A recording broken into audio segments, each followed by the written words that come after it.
Kita semua pasti tahu ya, kalau lihat danau itu rasanya tenang, damai. Tapi pernah kebayang nggak? Di balik airnya yang diam itu, sebenarnya ada cerita dahsyat tentang letusan supervulkan dan zaman es. Nah, di sini kita bakal bongkar semua kekuatan luar biasa yang tersembunyi tepat di bawah permukaan air itu. Jadi, ini dia pertanyaan intinya. Kekuatan dahsyat apa sih yang sebetulnya membentuk sebuah danau? Siap-siap ya, karena jawabannya bakal ngajak kita jalan-jalan, melihat langsung gimana planet kita bekerja, dari perutnya yang panas sampai puncaknya yang beku. Oke, kita mulai dari dasarnya dulu. Gampangnya, danau itu ya cekungan besar di daratan yang keisi air. Airnya bisa dari mana aja, dari hujan, sungai, atau mata air. Kelihatannya sederhana kan? Tapi tunggu sampai Anda tahu gimana cara cekungan raksasa ini bisa terbentuk. Danau itu juga ada yang airnya tawar, ada yang asin. Kuncinya cuma satu, airnya punya jalan keluar atau enggak. Kalau danau itu punya sungai yang mengalir keluar, kayak yang kiri ini, mineral di dalamnya bakal terus kebilas keluar. Makanya airnya tetap tawar. Tapi kalau danau itu tertutup, di mana satu-satunya jalan keluar air adalah lewat penguapan, mineralnya bakal terus numpuk. Lama-lama, jadilah danau garam yang super asin. Oke, kita masuk ke kategori pertama, kekuatan dahsyat yang datangnya dari dalam bumi. Ini adalah momen-momen di mana planet kita sendiri yang bergerak, merekah, dan menciptakan cekungan-cekungan raksasa. Coba deh bayangin kerak bumi kita ini kayak potongan puzzle raksasa. Nah, waktu potongan-potongan ini bergeser, retak, atau menekan satu sama lain, sebagian daratan bisa amblas. Dan kita nggak lagi ngomongin tanah longsor kecil ya, ini bongkahan daratan seluas provinsi bisa tiba-tiba turun, menciptakan lubang yang super dalam. Lubang inilah yang kemudian keisi air dan jadi danau tektonik. Benar-benar arsitektur skala planet. Selain pergeseran lempeng, ada juga kekuatan api. Prosesnya ini dramatis banget.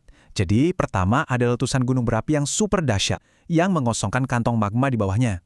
Karena di bawahnya kosong, puncaknya nggak kuat nahan beban, akhirnya ambruk ke dalam. Nah, cekungan raksasa bekas puncak yang ambruk ini namanya kaldera. Seiring waktu, hujan dan aliran air mengisi kaldera ini, dan lahirlah sebuah danau vulkanik yang indah banget. Dan kalau mau lihat contoh paling ekstrimnya, nggak usah jauh-jauh, ada di Indonesia. Ya, Danau Toba. Danau vulkanik terbesar di dunia ini adalah bukti nyata. Danau ini jadi begitu besar karena pembentukannya nggak cuma dari satu letusan supervulkan, tapi juga dibantu oleh pergerakan lempeng tektonik di saat yang bersamaan. Jadi dua kekuatan raksasa alam bersatu buat menciptakan satu danau yang luar biasa. Dari panasnya api, kita pindah ke dinginnya es. Dulu, selama zaman es, ada kekuatan lain yang gak kalah hebat dalam membentuk danau di seluruh dunia, glasier alias sungai es raksasa. Waktu zaman es, coba bayangin glasier ini kayak bulldozer alami, tapi seukuran benua. Lapisan es setebal kilometeran ini geraknya emang pelan banget, tapi dengan bobotnya yang luar biasa, dia bisa ngeruk tanah, ngikis batu-batuan paling keras sekalipun. Dia mengukir lembah-lembah yang dalam dan ninggalin cekungan-cekungan besar di jalurnya. Kekuatan erosinya itu benar-benar nggak ada tandingannya. Terus, apa yang terjadi pas zaman es selesai dan bumi mulai menghangat? Ya jelas, gletser raksasa itu mencair. Dan semua air dari es yang mencair itu, wush, ngisi semua cekungan dan lembah yang udah susah payah mereka ukir. Dari sinilah lahir jutaan danau glasial yang sekarang kita lihat tersebar di seluruh dunia. Seberapa besar sih dampak gletser ini? Gini deh, coba tebak. 60%. 60% dari seluruh danau di dunia itu adanya cuma di satu negara, Kanada. Kok bisa? Ya karena hampir seluruh wilayah negara itu dulu ketutup sama lapisan es tebal. Ini bukti nyata betapa dahsyatnya gletser sebagai pematung danau. Oke, selain kekuatan-kekuatan raksasa tadi, ternyata alam punya cara lain yang lebih sabar gitu, tapi nggak kalah kreatif buat bikin danau. Yuk kita kenalan sama arsitek alami lainnya. Nah, di sini kita lihat 3 cara yang menarik banget. Pertama, ada sungai yang saking berkelok-keloknya, malah potong jalurnya sendiri. Kedua, ada air yang bisa melarutkan batuan dari bawah tanah sampai ambles.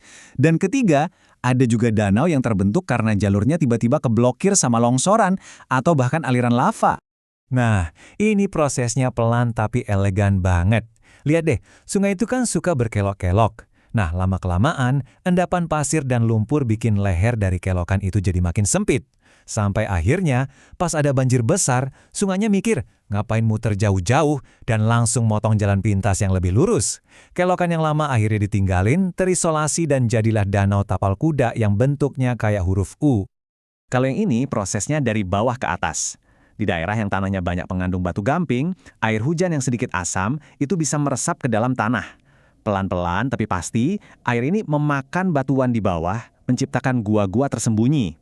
Kalau atap guanya udah nggak kuat, dia bakal runtuh dan blung, jadilah lubang raksasa di permukaan.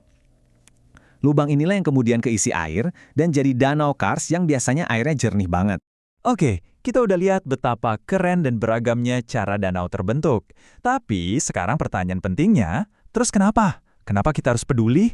Emangnya danau sepenting itu ya buat planet kita dan buat kita semua? Jawabannya penting banget.